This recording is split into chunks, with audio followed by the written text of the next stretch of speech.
بسم اللہ الرحمن الرحیم۔ فرمان مصطفیٰ صلی اللہ تعالی علیہ وآلہ وسلم جو صبح و شام مجھ پر 10 بار دروشی پڑے گا بروز قیامت اسے میری شفاعت پہنچ کر رہے گی۔ صلو علی الحبیب صلی اللہ علیہ محمد وسلم۔ آج کی سنت مبارکہ یہ ہے کہ نبی پاک علیہ السلام کا اکثر کھانا کھجور اور پانی ہوتا تھا۔ فرض علوم کے لیے دعوت اسلامی کے مدنی قافلے میں سفر کریں، نماز کو عرض کریں۔ راشد عطاری روحانی علاج لکھ کے پیش خدمت ہیں۔ ہم لوگ روحانی علاج پوچھتے بھی ہیں، چیک بھی کرتے رہتے ہیں کہ کس کے لیے، رزق کے لیے میں مجھے شہرت مل جائے، کیا ہی اچھا ہو کہ ہم یہ ہوتا ہے نا اللہ تعالیٰ کی معرفت روحانیت کے لیے بھی علاج پوچھا کریں۔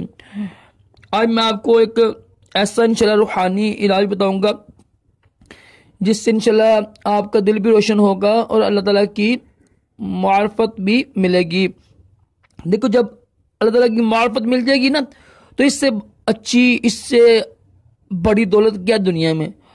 تو معرفت کے لیے بہت ہی آسان روحانی علاج یہ ہے کہ جو شخص سنتوں پر عمل کرتا ہے، نبی پاک علیہ السلام نے جو کام کیے نا ان پر عمل کرتا ہے، انشاءاللہ وہ گمراہی سے بچے گا اور اللہ تعالیٰ اس کے دل کو اپنی معرفت کے ساتھ روشن کر دے گا۔